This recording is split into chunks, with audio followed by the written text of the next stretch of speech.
I don't know how many of you have noticed this, but it seems like there's a trend where the world's worst drivers are addicted to streaming themselves driving. And it feels less like it's even a driving stream, it's more like a Russian roulette stream because it's just a matter of time before someone dies from it. I have seen so many clips over the last couple months of people streaming while in the car and then getting into an accident, and the entire time they're just glued to their chat without even paying attention to the road.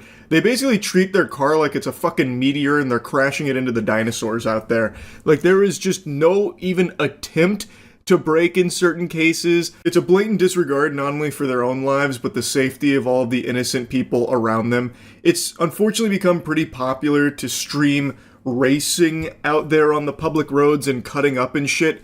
And the people that are doing this are probably not even able to, like, rub their tummy and their head at the same time, yet they're out there doing these maneuvers and inevitably crashing because they're fucking horrible at it and shouldn't be doing it on public roads in the first place. So I keep seeing all of these car crash clips from streamers that are streaming this entire thing. I muted the audio in the clip because it's just music playing, there's no talking, but you can see the stream chats popping off with 3 people. Someone said SMH Melt can't drive, and that comment's going to age like wine. That was Nostradamus right there with the prediction, because Melt's about to get into an accident. Melt is basically like fucking SpongeBob with the boatmobiles, just always crashing, it seems, because he is a truly terrible, terrible driver.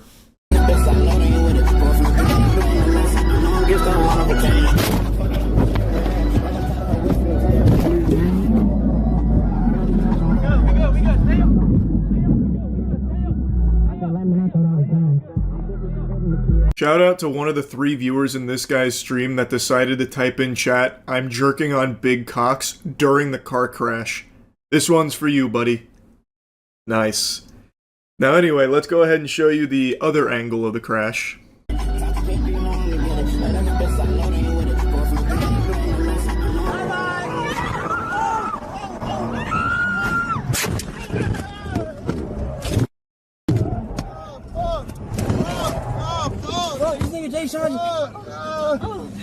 You get a couple different angles here from this disaster. You get the fucking GTA cinematic cam coming in for a moment. Apparently both of these vehicles were racing.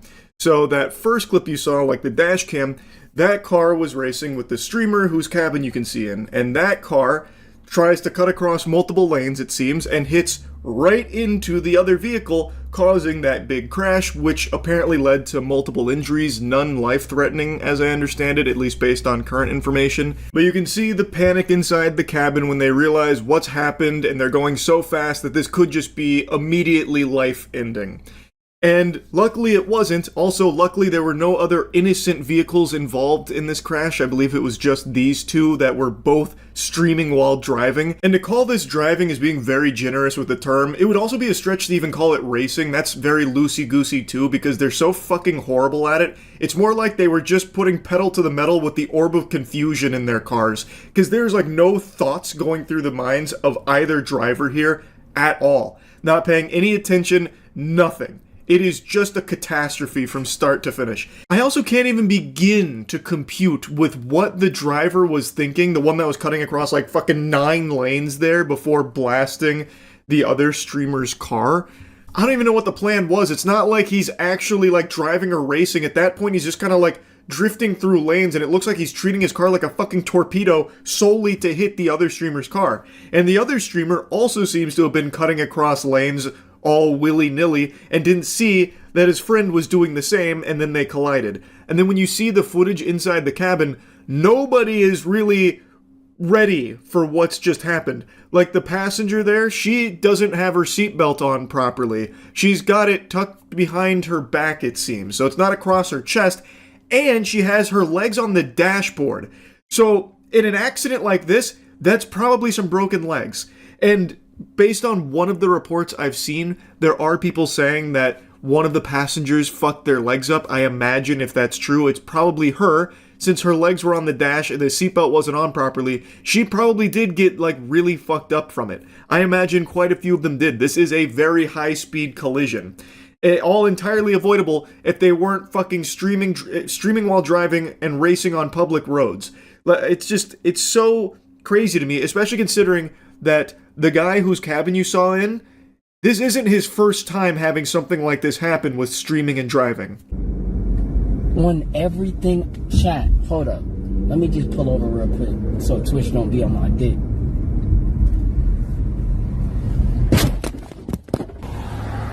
Bro, come on, bro.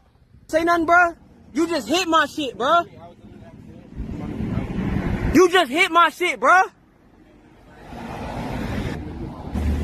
Bro, come on, bro. This one is some fucking disgusting gaslighting here from the goober. You can see through his VOD, he is on his phone while driving, because he's too busy talking to chat. Even right before this crash, he is literally looking at his phone, showing chat, talking to them, and then he turns into this guy, it seems.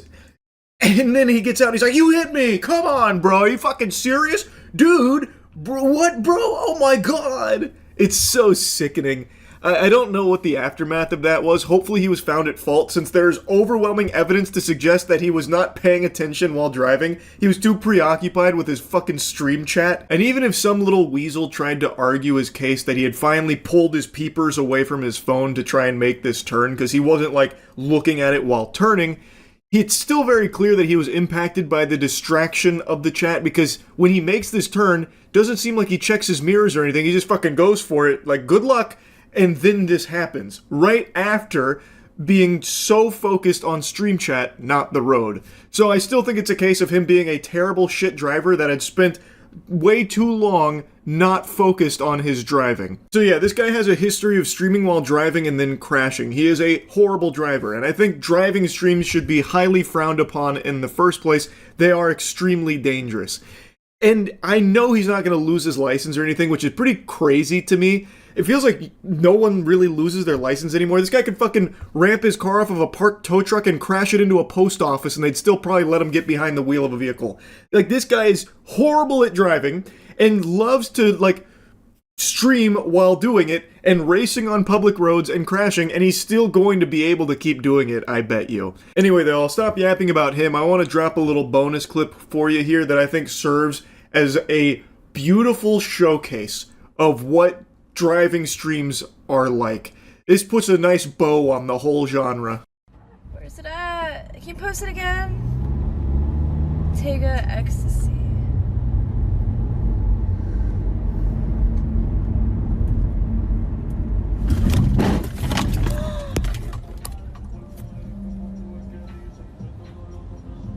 I just hit a car.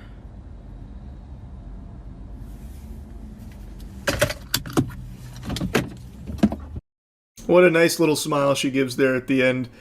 This is content, baby.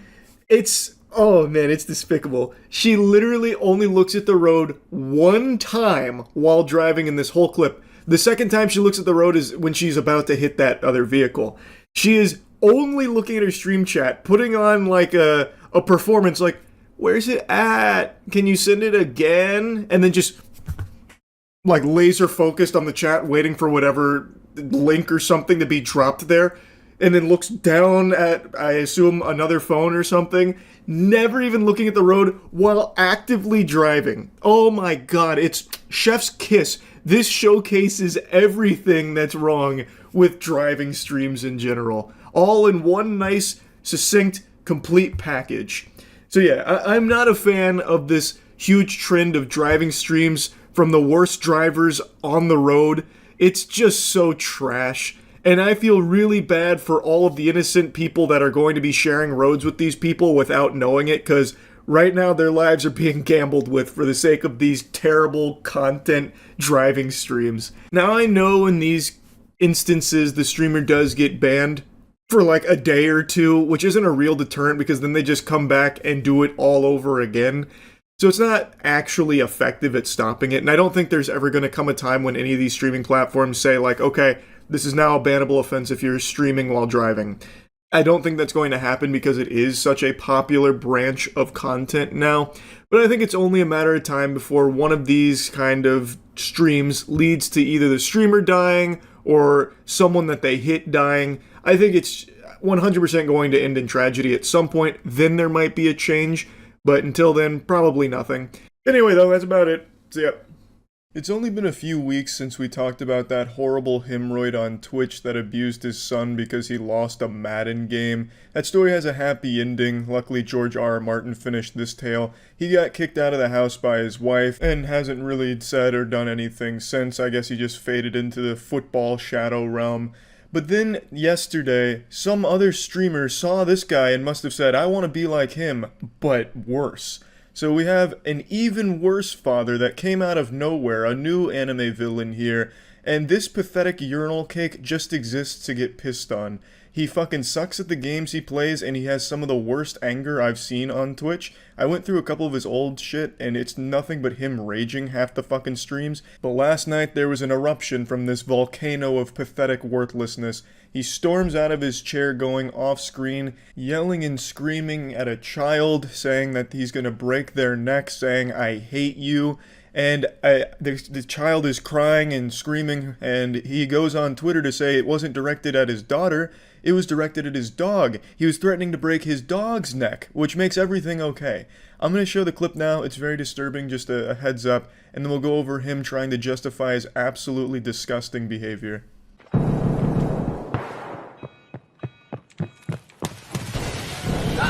What the fuck, man? Oh my god, dude, I fucking pre-fired him! Dude. Okay! Did you get head jaws by him too? God, man. This fucking shit, dude.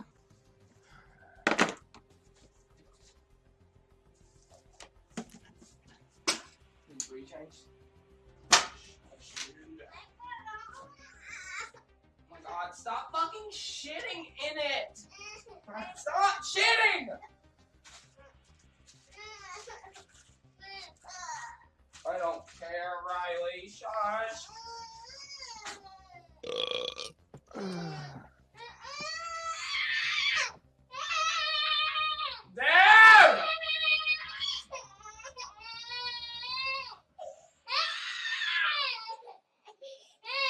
Stop fucking shitting yourself, dude. How hard is that?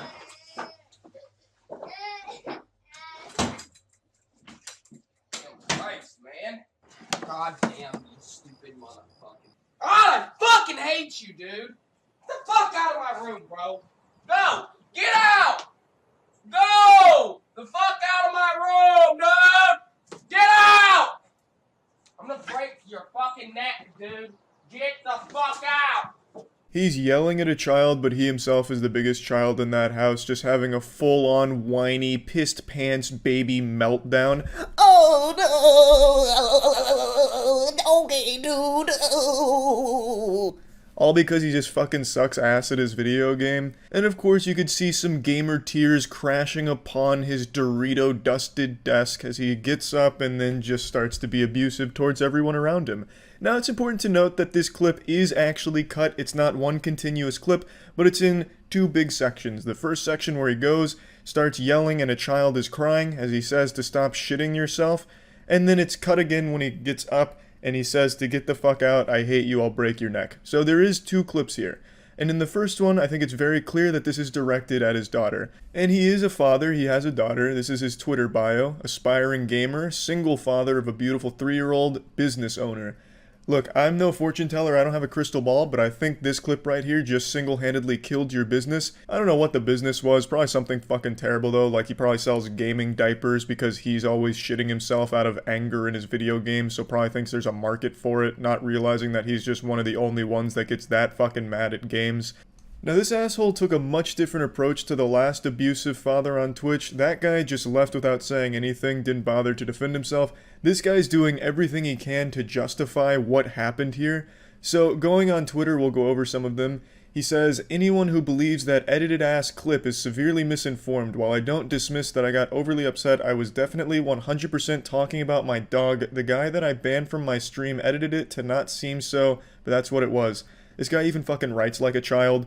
And there's a lot of problems with this statement here. One, this guy gets about 2 viewers a stream, and I don't think he banned one of those 2 people, and I'm pretty sure both of those people are just him watching his own stream on different devices. The only reason this clip even surfaced is because the guy that killed him is a streamer, and his name is Frizzable, so he checked in on this guy's stream to see how he reacted to the kill, and he got blasted with this disgusting dose of garbage. That's the only reason this clip surfaced. It's not like there was some angry viewer that was just so upset that he got banned from his favorite streamer, Kill MF Cam. That was his favorite place to hang out. That's where the cool kids went to drink brewskis and watch some child abuse on stream. And when he got banned, he just couldn't take it. So he made a video to slander the poor guy.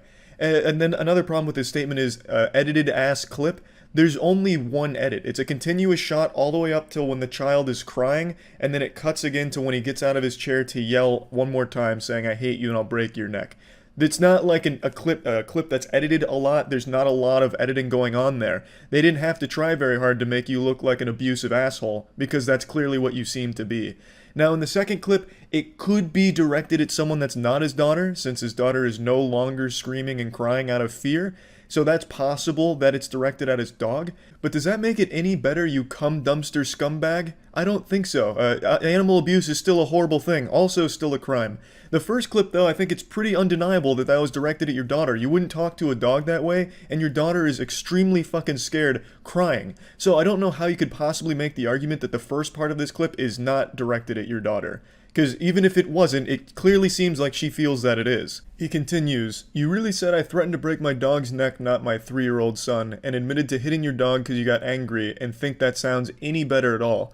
And this dumb, stupid piece of shit says, "Yes, it is. I am allowed to whoop my dog's ass." First of all, you fucking troglodyte, you used the wrong allowed. I've never even seen this mistake before. The word you were looking for is allowed, A-L-L-O-W-E-D, not allowed, A-L-O-U-D. That means you're speaking aloud. You fucking dumb idiot. Like, holy shit, you are so stupid. I didn't even know anyone could make this kind of mistake. But also, no, you're not allowed to whoop your dog's ass. That's called animal abuse, and you should not be allowed near any animals ever in the future. And your daughter shouldn't be in that household where you're beating dogs in the first place.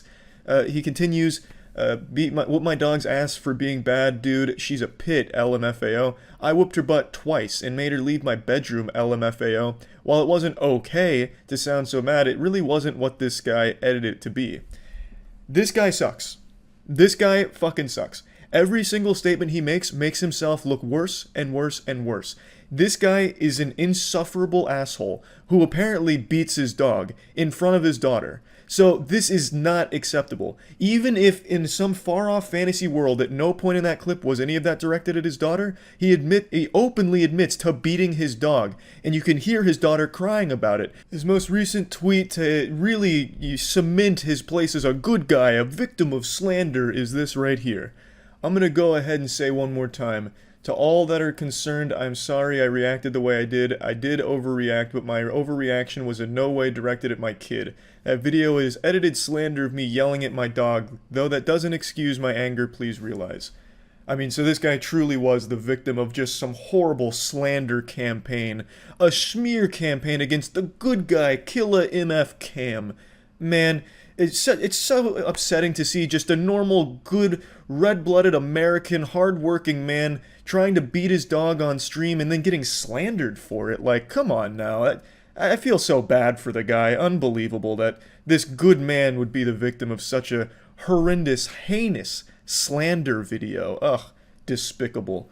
So yeah, this guy sucks. Luckily he was banned, so that's good to see. But he's still trying his best to make himself not look like an absolute piece of shit on Twitter, and continues to dig himself further into a hole by making it seem like, in his delusioned mind, that he believes it's okay to beat animals if they are misbehaving, or just beat them if you're mad at a game. And, of course, in the clip you can hear his daughter crying about it, so she doesn't like it, so I would argue that you're traumatizing your daughter and teaching her that it's okay to beat things when you're upset. So, regardless of how you're going to try and spin this story, and you're not doing a good job of it anyway, because you're admitting to a crime anyway, which is beating your dog, that's called animal abuse, that is still a crime, no matter what he's tried, he has made himself look like probably one of the worst streamers I've seen on Twitch. This guy is fucking horrible, and I just wanted to talk about it because this whole thing made me extremely mad. That's about it. So yeah. In the late 90s, a very popular Japanese game show tortured a man for a year and broadcast it every Sunday night. This isn't like reality TV where it's all fake and scripted, not to ruin Christmas for all the believers out there. This was legitimately torturing another human being for the sake of entertainment. And it was extremely popular, averaging 17 million viewers every Sunday night that they'd play the clips. That's absolutely massive even by today's standards. It's more viewers than the last 4 years of the NBA Finals and the World Series. And obviously more than most television shows get. For reference, The Boys season premiere got around 8 million viewers, and according to YouTuber Atrocity Guide, who also covered this story, the most viewed episode of Game of Thrones got around 16 million viewers, so it even beats that.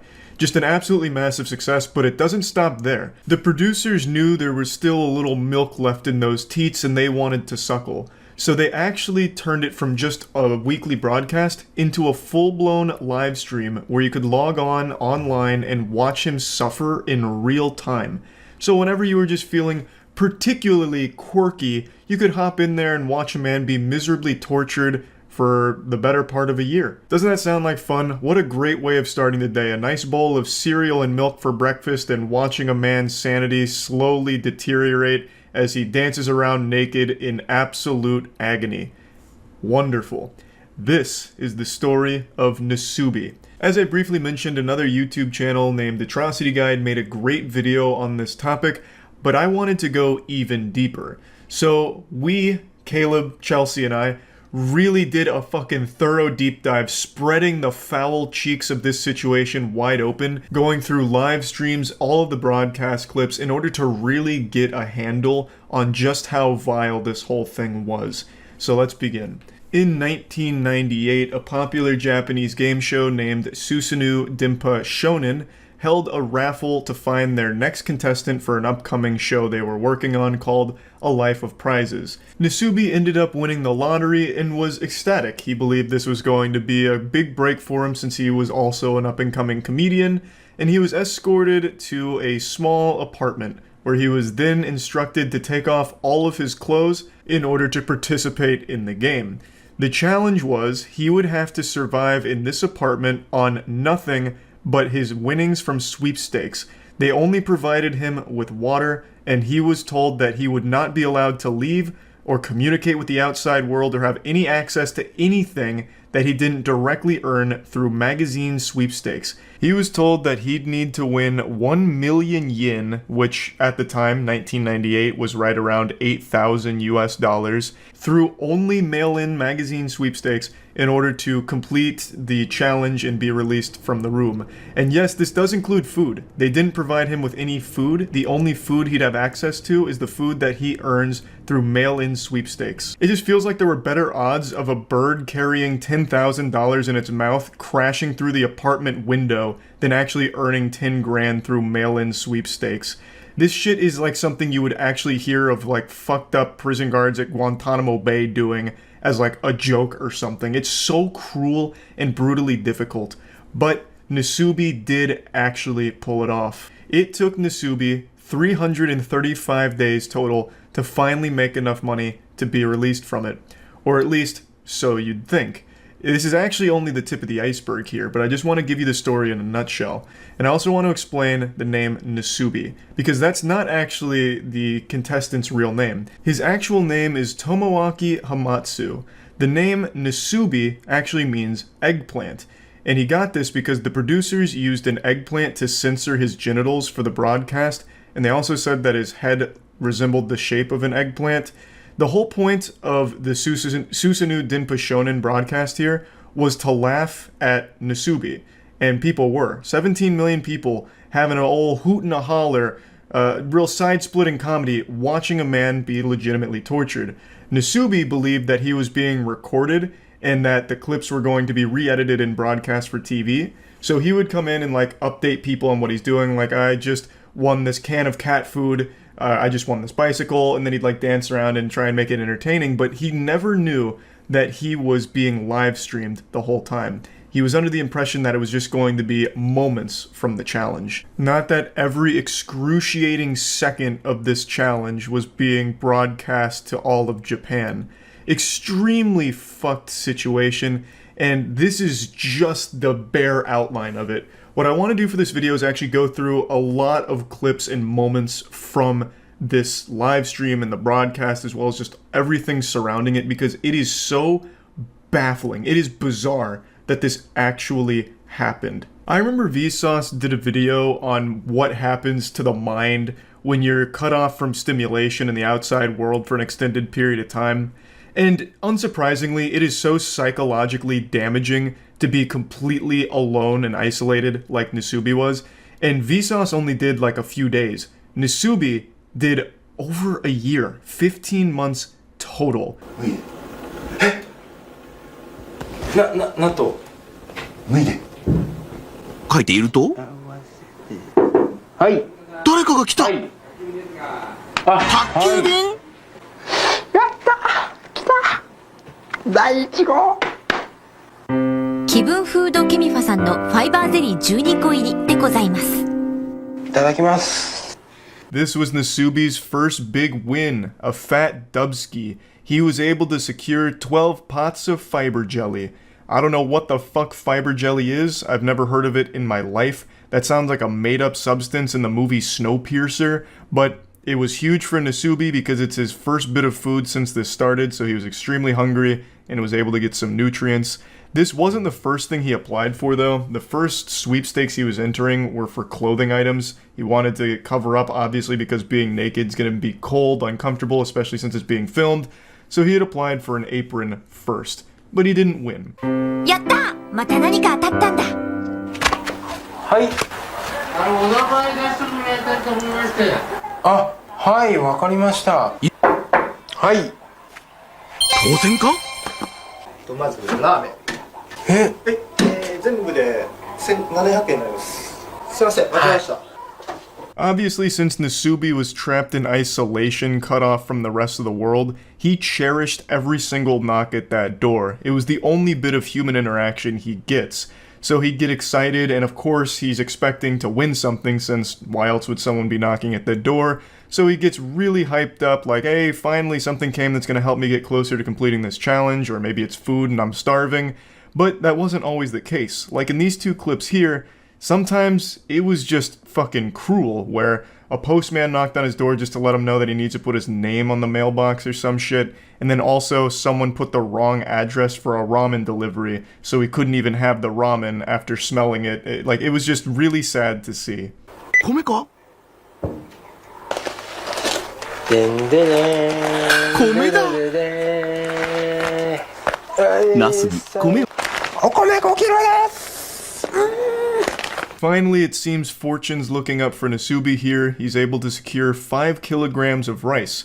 But then things get heartbreaking when he realizes he has no way of cooking the rice, because he'd need to win a pot from a sweepstakes in order to use it. So he just has 5 kilograms of rice that he can't cook.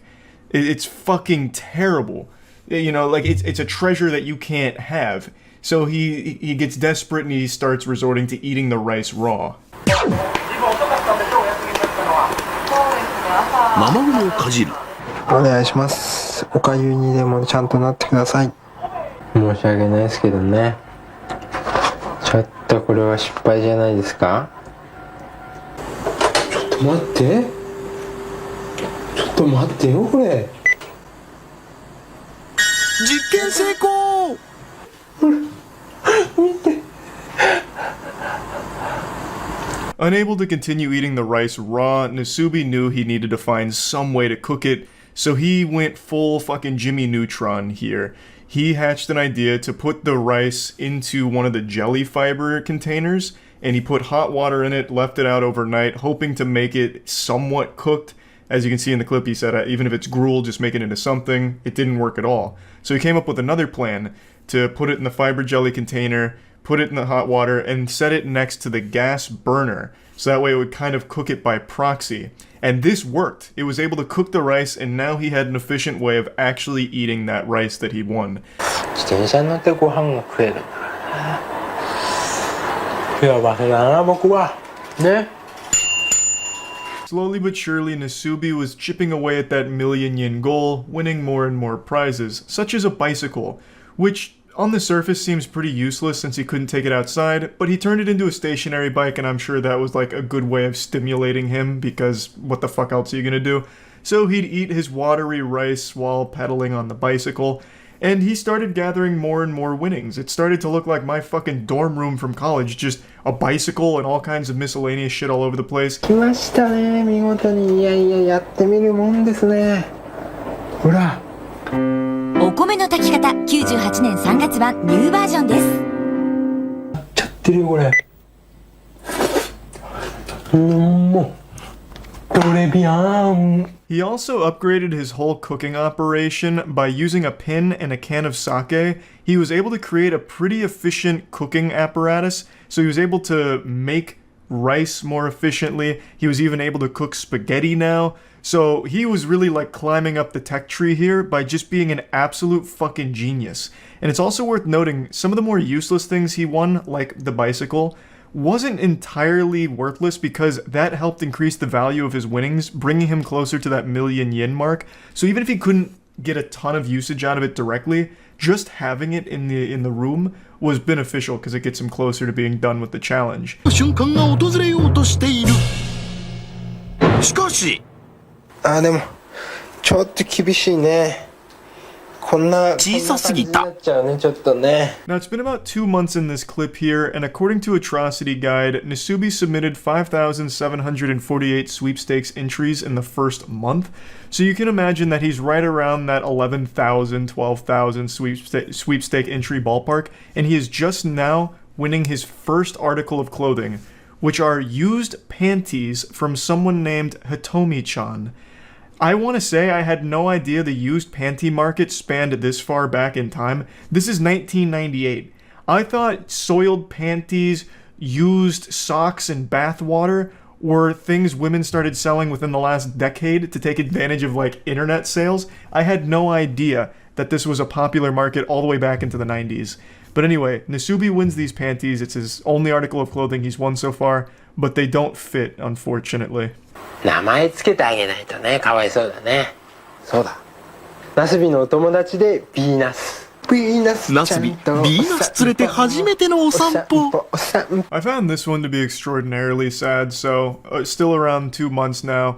He's had no contact with any human beings aside from the delivery guy just dropping off his winnings. He wins a stuffed seal which he names Binasu and takes him for a walk. It's his only source of companionship. That shit just breaks my heart to see. I'm not gonna lie. すげえ肉だ。5枚も肉。貧乏芸人の日常生活においてステーキの4文字なんて想像だにしなかった。肉をボールペンに刺して炙り始めた。5分後。美味しそう。ナスビにとって最高級の食べ物、ステーキを今まさに食べようとする瞬間。 This is his first time winning a direct source of protein. Up until this point, his diet was mainly just the rice and like spaghetti. So he'd be getting trace amounts of protein, but never something like steak. His macros had to be so fucked from this, but he finally gets steak, and he cooks it by using a ballpoint pin to cook it over the direct flame. And he gets to eat it and is super happy about it. I'd also like to highlight something in that note he wrote. He said, in the life of a poor comedian, he's only used the word steak in his imagination. I think this is big because prior to this challenge, Nasubi wasn't a popular comedian in Japan. He wasn't well off or anything like that. This was his big break, which is why he was so excited to be part of this show. And then he gets tortured.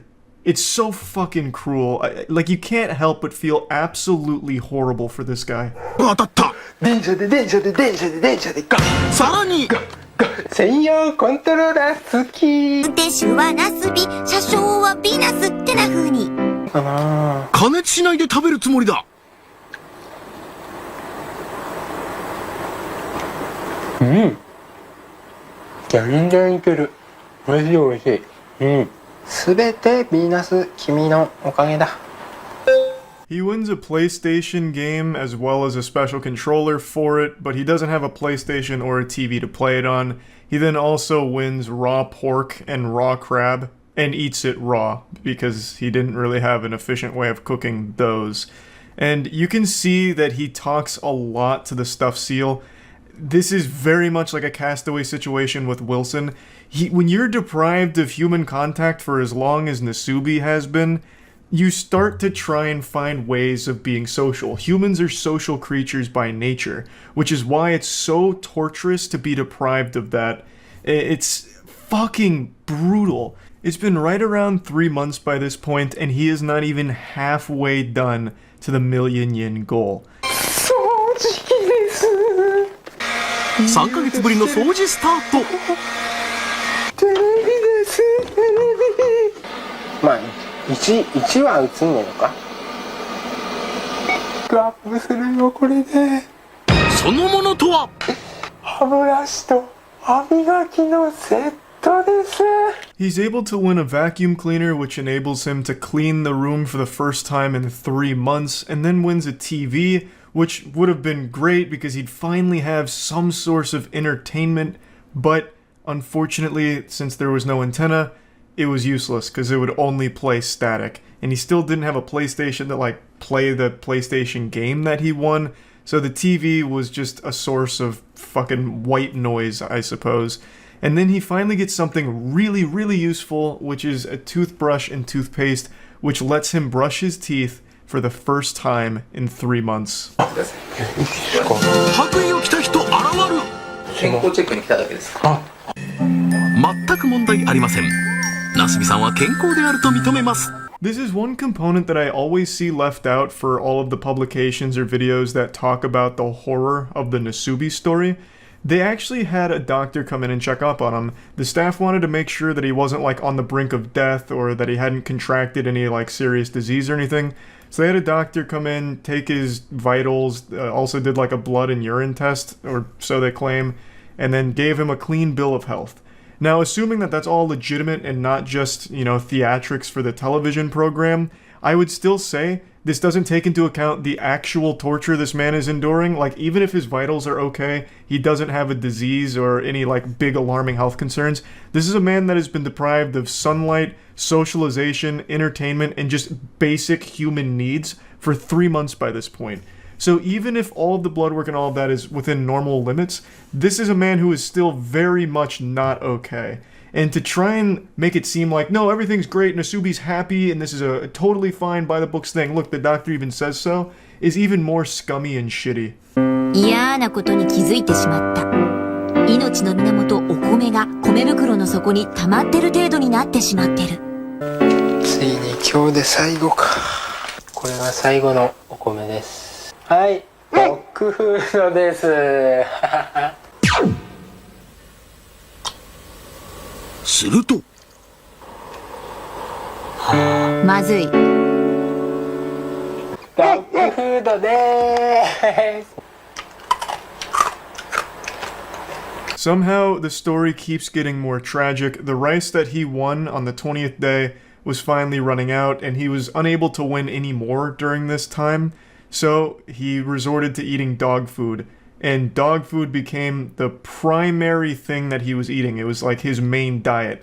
So he was surviving off dog food. And another thing that I've seen brought up a few times that I also question is the legitimacy of what shows up, because it would have been very easy for producers to intercept things that Nasubi had won if they were too helpful. I find it very odd that the only thing Nasubi won in terms of clothing throughout all 15 months was a pair of panties. That seems so unrealistic. I really think there may have been foul play, and this is just a conspiracy, where the producers intercepted clothes in order to keep him naked for the sake of the comedy of the show. And I think that there could have been a lot of cases like that. There's also nothing that would have stopped them from sending things he didn't win, like dog food. He may have never entered a dog food sweepstakes, and they could have sent it to him in order to further humiliate and torture him for the audience. There's just so much shit in here that is beyond cruel and unusual. It blows my mind that this is something that actually happened to a real human being. 神よ我にる力を与えきる米です。じゃんじゃんじゃん。米はだって。Luckily, he was able to win rice 3 months later. He won 10 kilograms of rice about 3-ish months after mainly surviving off dog food, as well as a couple of other foods that he'd win here and there, but dog food for a while was like his primary source of nutrition. And then he finally gets rice again. Now, it's been about 6 months-ish, and he is finally halfway to the goal. In 6 months, he reaches the halfway point. According to Atrocity Guide, he has submitted 38,000 entries by this point. 38,000 sweepstakes entries in 6 months, and he is only halfway to the goal.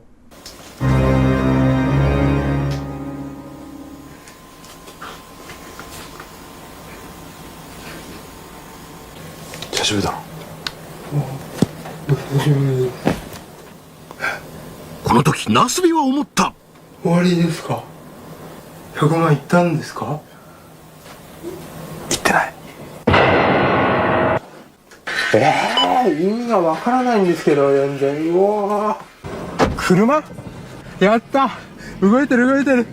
これはまあ全部揃ってるというか、引っ越しっていうことなんですか。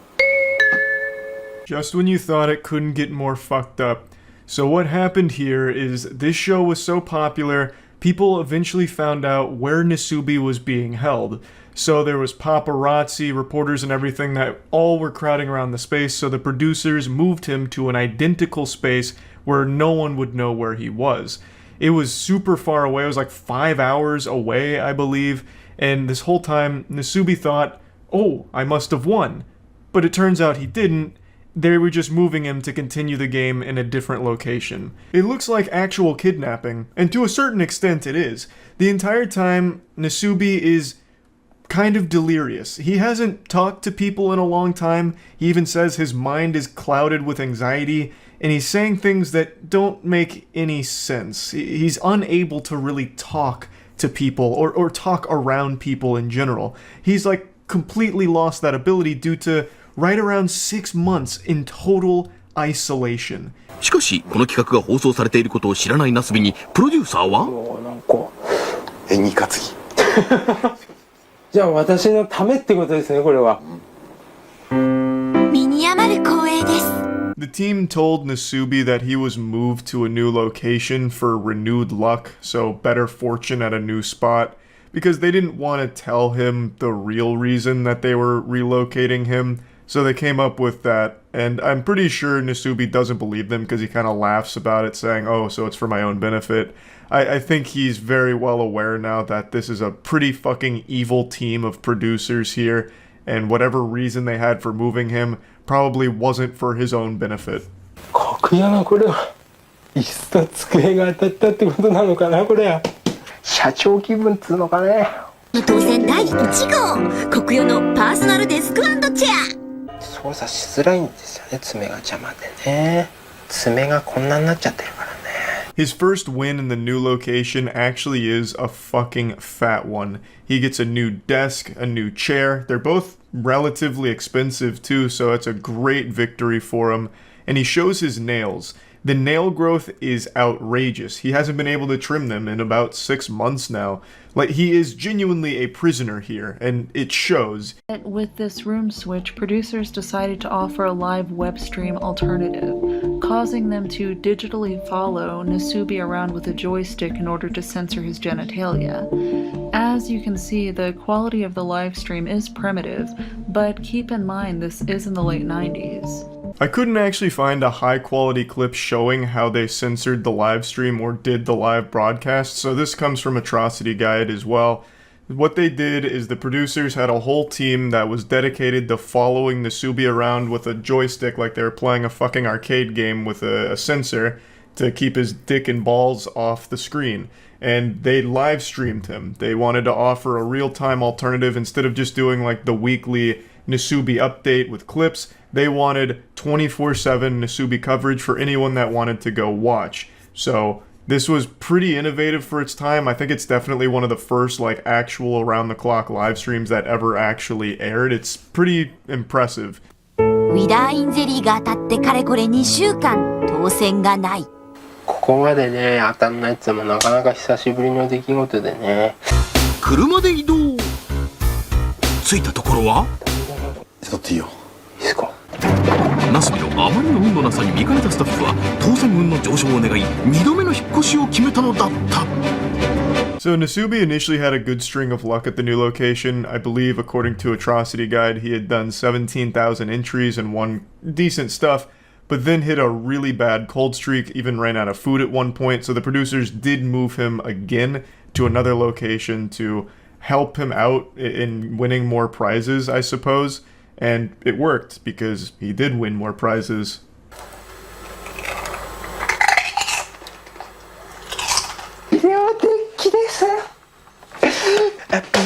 ビデオデッキを頭にぶつけ当選の舞。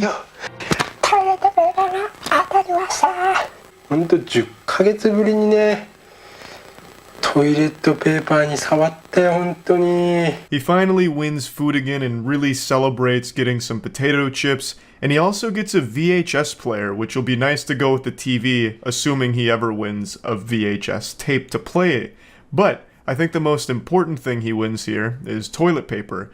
This is the first time he's had toilet paper in his entire stay. 10 months so far. And to celebrate, he tries to take a shit just out of frame, but was unable to. So an unsuccessful mission there, but at least he finally has toilet paper. それは8ヶ月前のこと。電車でゴーントローラー好き。6ヶ月前。おー来たよ。とりあえずまずや電車でGo! Now this is by far the meatiest win he's gotten so far, a PlayStation. That's pretty expensive, especially during this time period, and it also enables him to have real entertainment for the first time in 10 months. This is like a moment that's straight out of like Civilization, where you climb up the tech tree slowly but surely. 8 months prior to this, he won a PlayStation 1 game, Densha De Go, which also had the special controller to go with it. Couldn't play it, obviously, at the time. 6 months ago, he won a TV. So he had a PlayStation game, a controller, a TV, but no console. He finally got that last missing piece of the puzzle, the console, and is able to play PlayStation games now. Well, the single PlayStation game he's won. And what's really interesting about this is his first piece of actual entertainment he's had since being fucking imprisoned here. But also, and this was pointed out by Caleb, this would make him the world's first video game live streamer, because this is all being live streamed. All of this is a live broadcast, and he spent 4 straight days playing his PlayStation. So for 4 straight days, he was being streamed playing a game. This man was the patient zero of streaming. He walked so Twitch could run. 一心不乱で電車で GO に熱中するナスビ。電車で GO 3日目に突入。プレステでございます。 He played so much Densha De Go that he had to ban himself from playing it further so he could focus on entering into more sweepstakes and getting closer to freedom. So he stopped playing the game, went back to writing entries, and he was able to do it. He pulled off the last remaining prizes he needed to reach that million yen mark. 一歩間違えてダイヤにしてくれてれば。今回当たったタイヤが8万4000円。つまり現在の総額は96万9114円。The tires put him extremely close to completing the challenge. He was right at the finish line here, so close he could throw the Densha De Go disc right over the finish line. Only a couple more wins would secure this, and he was able to pull it off. The final item he won that put him over the million yen threshold was a bag of rice. But Nasubi didn't know he won. It had been 335 straight days of constant, non-stop, relentless filling out of sweepstakes in order to win these prizes. 335 days of torture, and Nasubi had finally reached the finish line, but didn't know it.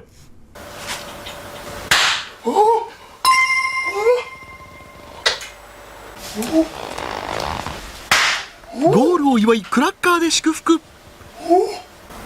100万になったってことですか？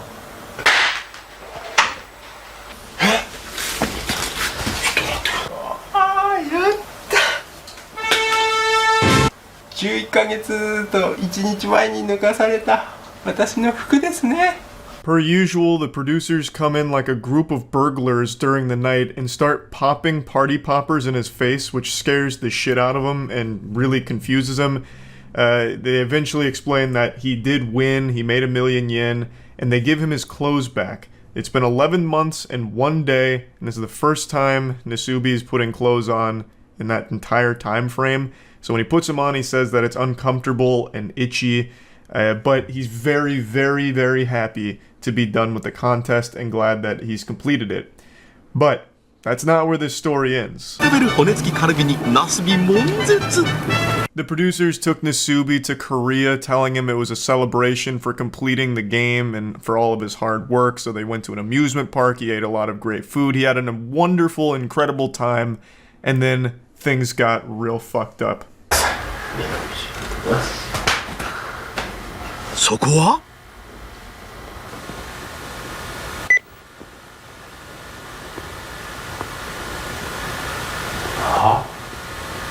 脱いで。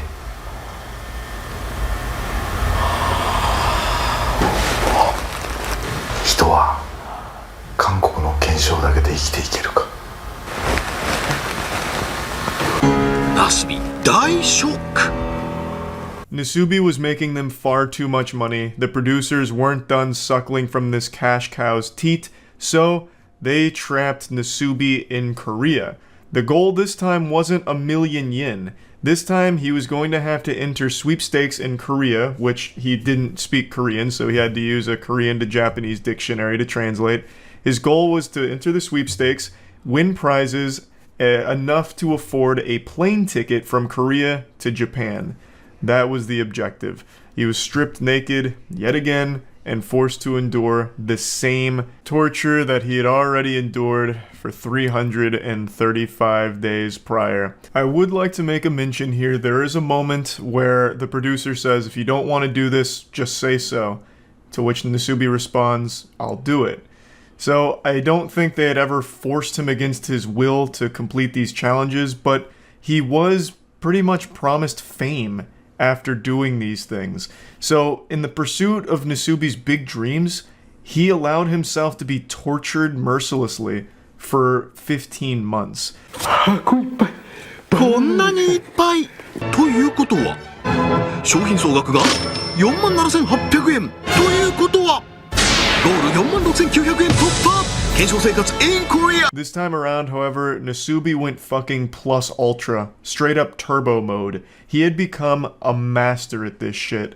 So he was actually able to complete this challenge in just about 2 months, which made the producers very upset because he didn't suffer long enough. So they increased the challenge duration. They moved the goalpost. Instead of just getting a one-way ticket from Korea to Japan in economy class, they required him to get an additional 9,000 yen in prize winnings to upgrade that ticket to business class. エコノミークラスという一番安い料金。こんなに頑張ったのにエコノミークラスとはあんまりだ。そこでビジネスクラスにランクアップ。点まであと 9,500 円。頑張れナスビ。 Yeah, more scummy, evil shit from the producers here. They never even told him he initially completed the goal here. They just let him keep writing postcards until he'd gather another 9,000 yen. They didn't want him to win quickly. They didn't really want him to win at all because the longer he struggles and suffers, the more money they were making. So they let him just keep going and tried to spin it as a positive thing, like, look at how hard Nasubi's working. We're not going to let him fly in economy class. So the new goal is business class because it's what Nasubi would want. Just genuinely fucked shit. 頑張ったってこんなお茶2袋お茶よ。 4,000 円ということは商品総額は 61,800 円ということ。ファーストクラスにランクアップということはゴールの金額もランクアップ。 Nasubi easily gathered the remaining 9,500 yen after winning some expensive tea leaves, so he was absolutely slapping the producers' bottoms, like he was going hog wild right now. So again, they increased the goal without ever telling him. Now, business class wasn't good enough. Now it was going to have to be a first class ticket, which was an additional 20,000 yen, I believe, which again was pretty quick for Nasubi to gather. He won a live octopus, a big picture frame, and was able to gather enough money through prizes pretty quickly to get that final rank up to first class passenger. So then he finally gets the ticket from Korea to Japan in first class, and it's over. そしてプロデューサーに連れられたナスビ登場。もちろんアイマスクにヘッドホン。ナスビは驚くべき行動に出る。別にまだかかる。なんと脱ぎ始めた。なんだ。せーの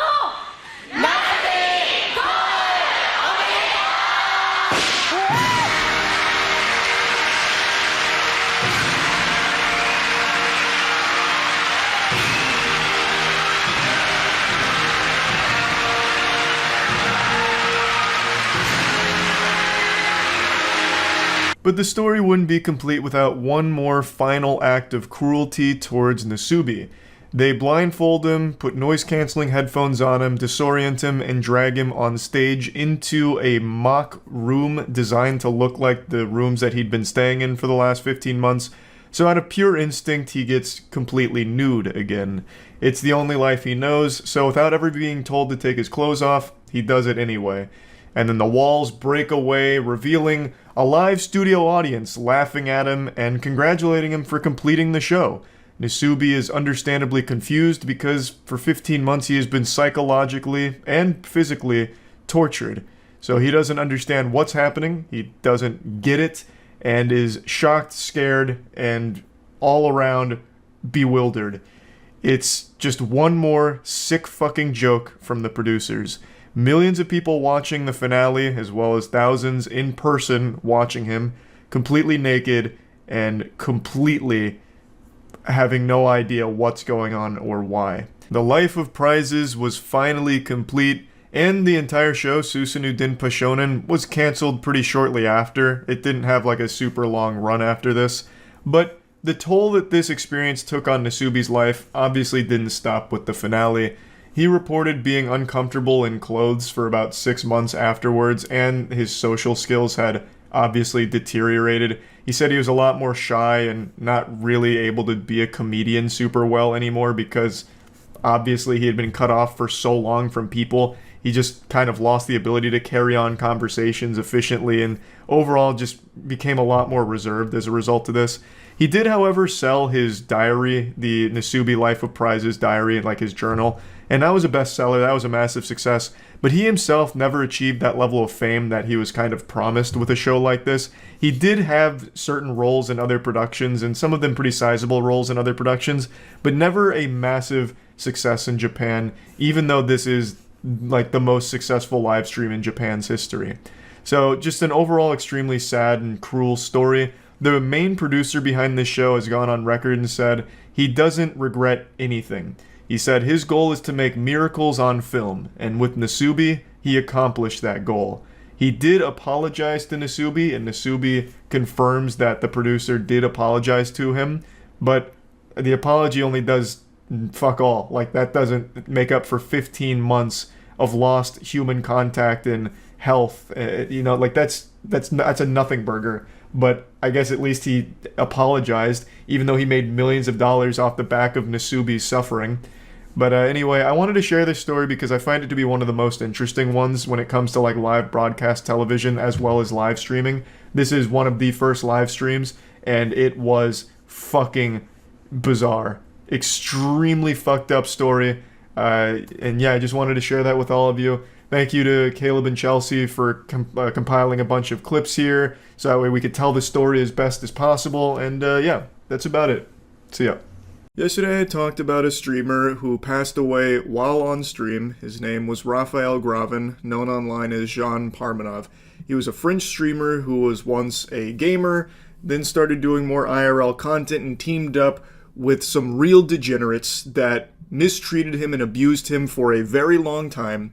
And then they did a 10-day marathon with Jean Parmenov, where they strangled him, beat him, humiliated him, some truly evil shit, and he unfortunately passed away while sleeping on that stream. You can see all of this. It's very, very hard to watch. I looked into this super deeply. Jean Parmenov was an individual who went through a lot of struggle, and he was a vulnerable person. And from what I can tell, this group with Naruto and Safane, these are big French streamers, they exploited his desire to be accepted by pretending to be his friend. And what they wanted for Jean as their friend was to let them beat the fuck out of him and treat him like garbage, dehumanize him, abuse him physically and mentally, and put him through torture on stream for their content because it was very popular content. It was all broadcast on Kick, and I speculated yesterday that Kick probably knew about it. Turns out they 100% knew about it, and Kick France would even make tweets about Jean Parmenov and the torture he was enduring. They were fully aware of what was happening. They even used him to push their merch. So, Kick France, it's not like they can just try and make the claim, this flew under our radar. If only we had known, we would have swooped in like fucking Batman and saved Gotham City from this degeneracy. They knew. They even were an active participant in encouraging it, clearly. So, they can't just play like the blissful ignorance card on it.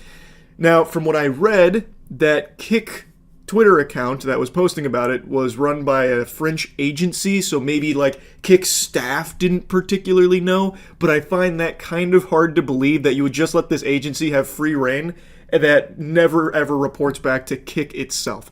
So I'm very confident they were aware of what was happening, but since these streams were so popular, they were big. Like, I knew they were very successful, but I didn't know how big they were. These were huge streams. And since they were so huge, I think they were hesitant to shut it down, and given Kick's history of just letting illegal activity go unpunished for a really long time, I think it's pretty safe to say that they saw the amount of eyeballs this was bringing, and they just let it ride. They didn't care that Jean Parmenov was literally being fucking abused on their platform because it was getting some big-time peepers on the platform. And I think that needs to change ASAP for Kick. This is a platform that's growing a lot, and as I've said this a lot, I think it's a good thing if Kick continues to be successful. Competition in the streaming space is crucial, but the way that they handle their own rules is laughable. It's just as bad as the way Twitch handles their rules. Kick is not shutting down illegal activity on their platform, and they need to. Again, I'm not saying had they shut down this marathon of abuse stream, it would have saved Jean Parmenov's life. There's no way of knowing that. But at the very least, you would have set the tone that abusing and fundamentally torturing a human being on your platform is not welcome, which I think is a good stance to take. And it seems like it's something that a lot of the streamers on Kick would also like Kick to step up and do. Again, I mentioned this yesterday as another example. There is a streamer who is still actively streaming on Kick, as of me making this right now, is literally live, who has fucked multiple prostitutes on stream, and includes one time where he fucked a prostitute on stream with a child in the room while he did it on stream, and that guy is still not banned. Kick needs to start actually taking crimes seriously, which I can't believe is something that even needs to be said. But anyway, I'm not going to rant about that any longer. The big update to today's story is a French investigation has concluded that Jean Parmenov's death was not the result of any foul play. According to a public prosecutor, there was a post-mortem conducted and he was found to have not been killed by trauma or a third party. The probable causes of death appear to be medical and/or toxicological. This is from Damien Martinelli, saying that further tests had been ordered, but ultimately they're concluding that this was not the result of all of the abuse and mistreatment that he endured for so long from these streamers that were beating him and strangling him and torturing him. 2 forensic doctors found no internal or external traumatic injuries or burns, only a few bruises and healed lesions. Medical experts considered that Mr. Graven's death was not traumatic in origin and was not related to the intervention of a third party. Graven may have suffered from heart problems and was undergoing medical treatment for his thyroid gland, the prosecutor added. There's a lot to unpack with this. Now, while his actual cause of death might not be directly related to all of the beatings and shit that he took from these fucking demons, I think it's inarguable that all of the stress and all of the torture that he endured probably was pretty bad for his already present medical conditions. I would make an argument, now of course I'm not a medical expert, that subjecting a human being with medical problems, as well as a couple of other things going on in the medical history, to the amount of beatings, strangulation, stress, consumption of dangerous chemicals, the sleep deprivation, and doing your absolute best to ensure perpetual misery of that individual probably exacerbates a lot of problems that could lead to their death. I would say that is something that most sensible people would agree with. I think if someone has underlying medical conditions, fundamentally torturing them is probably just going to make it worse. Even if the torture doesn't directly kill them, I would be shocked if anyone thinks that this means that those streamers' hands are clean. Like, oh, case closed. He didn't die from any of the trauma he experienced. Yeah, he had some bruises and all that, and yes, he was abused for so long, mistreated, and fundamentally tortured by these individuals, but his actual death, well, it looks like that was just of natural causes and had nothing to do with any of this innumerable amount of torture that we've bore witness to. Surely that was all just circumstantial, had nothing to do with any of that. They're blameless. These are just some saints here. These are angels, actually. These are just good friends of Raphael Gravin who are clearly going to be mourning his loss just as much as everyone else. They did nothing wrong. It was just medical problems that they in no way was impacted by the abuse that he was subjected to for such an extended period of time from these individuals. I think all of the evidence that you can freely watch of all of the numerous, like, unfathomable mountain of clips of them just beating the shit out of him and literally, like abusing him constantly, fundamentally torturing this man, would indicate that they definitely played a role in making his overall health worse. And we have the text messages from Raphael Gravin to his mother that indicate how much stress he was under and how he felt like he was being held hostage by them, that he couldn't leave, and that he desperately wanted out. It was so bad with their abuse of this man that they actually had him on stream confirm that if he dies, it's not their fault. I had to translate this, but in a clip that's out there, they are saying, well, what happens if Jean Parmenov dies? They said, well, we're going to have to get him to say that it's not our fault if he dies. It's a result of his lifelong bad health, his bad decisions, his terrible way of living that led to his death if he dies. And he initially said no. He didn't want to say that. But they made him say that. They forced him to say that if he dies, it is not because of all of the abuse that they subject him to. Does that sound like the actions of an innocent party here? They knew that he was vulnerable. They knew that what they were doing could very well, like, end up with him dead, it seems. And then to try and cover their ass, they had him agree that if he dies, it's because of his own health problems, which he initially declined to do. But they kept insisting that he clears them. Like, it's fucking absurd to try and make the claim that all of these streams, the months worth of abuse, more than months, a long time of abuse they subjected Jean Parmenov to, had no role to play in his passing. It's craziness to try and make it seem like just because they didn't, like, fucking kill him on the spot on stream, that they had nothing to do with his death. Now, something I've seen popping up from some real fucking brain-dead morons here, huffing stupid juice, is that, well, he agreed to all of it, so it's his fault, can't be mad at the streamers. If that isn't the biggest load of fucking barnacles I've ever heard. First of all, we know from the text messages he didn't want to do it. He wanted to leave, but felt he couldn't leave, that he was being held hostage there. They weren't letting him leave, was the impression he was giving to a text message sent to his mother. Also, from what I was reading, they would actually force him to do this, sometimes monetarily. Like, they would financially pressure him to participate in their abuse and mistreatment. And from the very get-go, it feels like they manipulated a mentally vulnerable man who was looking for friends into being their guinea pig to just beat on stream for content, to make money off of it. They treated this guy like a human piñata, where they would hit him until money fell out from, like, the deranged viewers that were watching and donating and all of that. There is nothing here that indicates that he was a willing participant for everything. Yes, he agreed to a certain level of, like, extreme challenges, but clearly not all of it. Again, we have the text messages that he sent to his mother. It's clear he didn't want to do all of it. And it's clear on stream the amount of times he would say no to things, but they would still force him to eventually just succumb to it and agree. Also, from what I was reading, I'm not super familiar with the law in the region, but from what I read, you can't even legally consent to being tortured or anything like that in the first place.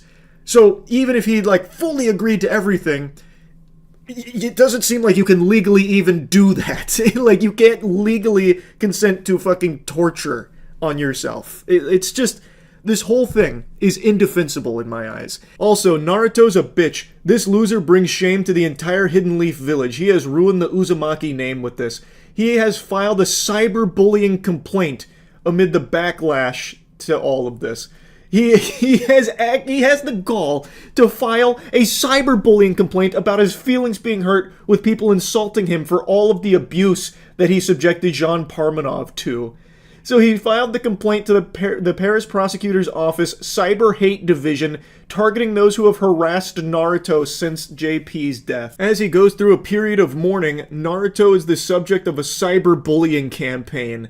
These behaviors, in addition to being immoral, constitute criminal offenses. A complaint will be filed in the coming days with the Paris Prosecutor's Office Cyber Hate Division so that the perpetrators can be identified and prosecuted. You fucking vile worms. Imagine torturing a man for so long, so much mistreatment and abuse broadcast on stream so you could make money off of this man's misery. And now, when that man passes away, you are now trying to play the victim yourself, like, oh, you guys are hurting our feelings. How can you guys be mean to us? We've done nothing wrong. That was our best friend. Did you not read our heartfelt post where we called him, well, where Naruto called him his sidekick? Did you also not read the part in Naruto's apology that was so heartfelt where he said, please stop sharing the final moments? Oh man, what, did you miss all of that? Because the final moments make them look so bad because in the final moments he throws a fucking water bottle at JP's lifeless body on the floor and then goes and slaps it to see if he'll be responsive only to find out he's dead? Because for the entirety of that marathon stream they were just abusing this poor guy?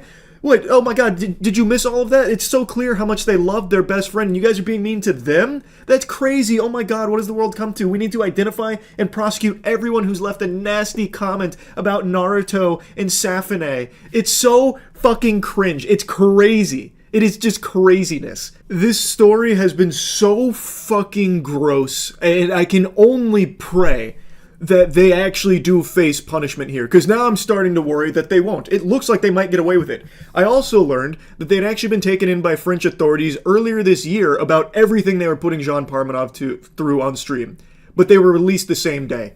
And then it ultimately leads to what happened here, where they continue to do it because it looks like they're completely in the right legally over there in France, I guess, to continue mistreating this guy. So they go, continue to do it on stream, and it leads to a fucking tragedy with the passing of Jean Parmenov at 46 years old. This shit is so evil. Now again, all of this is happening in France, so a lot of the information that I get access to is through translations, so it is a little hard to keep up with everything, like, fully accurately, but I'm doing the best I can. It is just so sad. Like, this whole story of Raphael Gravin is just so sad, man. Like, it breaks my heart to see this kind of shit. Anyway, I just wanted to give you the update here. That's really about it. So, yeah. I know I've made quite a few videos covering these degenerate streamers that go live while streaming and then crash their vehicle. And I'm gonna keep doing it because I think they need to be clowned on endlessly, and I really think they need to be permabanned from the platforms in which they are broadcasting this deliberately dangerous action that is jeopardizing not only their lives, but the lives of all the innocent people around them on the road.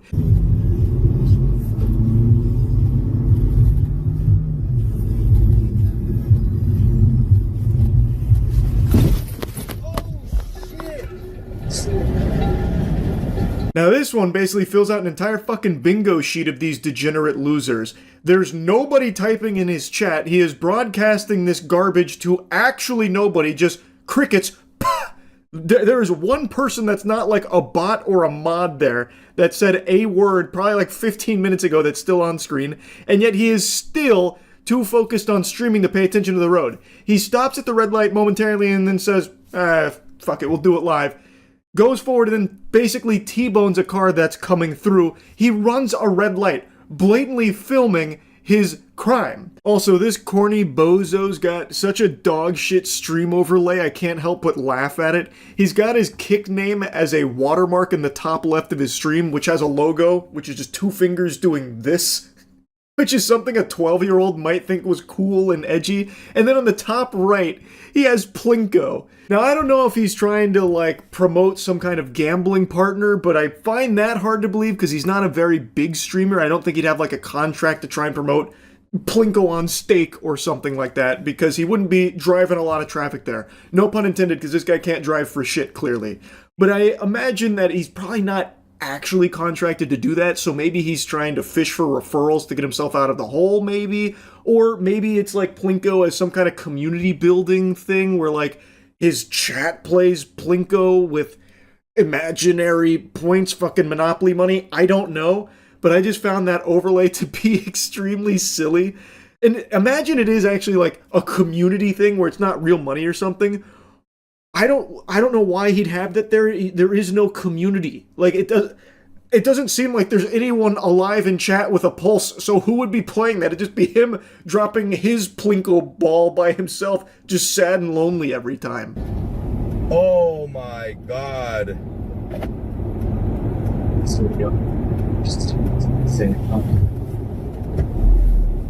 Astute observers may have noticed something anomalous in the chat there. This is right after a crash, a car crash, and chat didn't move. Not a single message, not a peep. Typically, in even the smallest of streams, when something happens, literally anything stimulating, even fucking jingling keys, you'll have people going, oh, wow, wow, wow, look at the wow, wow, wow. Here, nothing. There is literally no one here. It's fucking tumbleweed in this guy's chat rolling through. He gets in a car accident and still not a single message comes across. So there is nobody there. Not his mods, not someone that had this open in the background by accident. Maybe there might be a few viewers that fell asleep. It's probably botted, would be my guess. Why are you even streaming while driving in the first place? Nobody's even fucking watching, brother. This is so unbelievably embarrassing that you jeopardized not only your life, but the life of an innocent person who did nothing wrong, obeying the road rules, and you come out, run the red light, and fucking blast them. I can only pray that they didn't suffer any injuries at your absolute brain-dead lobotomite ass getting behind the wheel while trying to stream to an audience of nobody. Oh my god, what happened, bro? Oh my god, bro. How the fuck that happened? I'm fucking dumb, bro. I got him. I clipped him. I didn't know where I was. I just fucking went straight. Damn, bro. Let me get off. It's all good, bro. It's my fault, bro. I told you. Sometime I was chasing you, bro. I was trying to fucking go. What's up? Is my homie Vito, bro? Fucking streaming right now and shit. Yeah. Turn off the stream, dude. I don't want to come out in that video. Oh, I can't turn it off. It's my job, but I won't have you on that stream. Good news, another kick streamer arrives at the scene to try and milk this for as much content as he can now, so he can put his mouth on the nipple here and suckle from the titty. He is now broadcasting from his perspective. Here, he knows the guy that got into the wreck, and he was doing LA night crawls and got word about this, so he pulls up here. The guy that you see walking with the guy who immediately owned up to it being his fault is the victim that was hit. So it seems like not overly injured. He's walking around, which is good to see. He requests not to be put on stream, asking, can you turn it off? He's like, nope, can't do that. It's my job. What a saint. Rest assured, this is great news. This is like, you know, fucking Superman arriving at the scene now. We can all breathe easy and celebrate. Another kick streamer is here to make sure that nothing of value gets done here. And instead, just make sure to turn everything into content. So this poor dude, who was just minding his business, driving, who got blasted by another kick streamer who was busy streaming, is now, unfortunately, being forced onto another kick stream. And this guy lingers the entire time, even when the cops show up. He is still filming the victim here, even though he did request, please don't.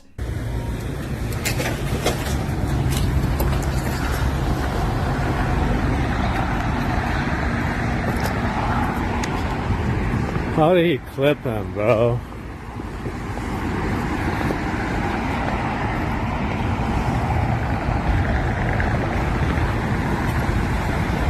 He needs to turn on his hazard lights or something, bro. I don't know, this is the entrance, so it's all good. God damn, dog. This is the vehicle he clipped here. It's fucking totaled. This thing got clobbered.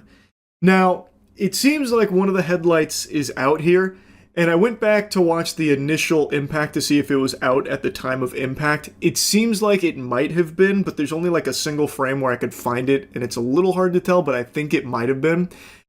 I don't think that would have changed anything because this guy blatantly ran a red light, and he has video evidence of it. He filmed himself running the red light and does openly admit to it being his fault, which I certainly wasn't expecting. I thought for sure he'd cross his arms and be like, nope, wasn't me.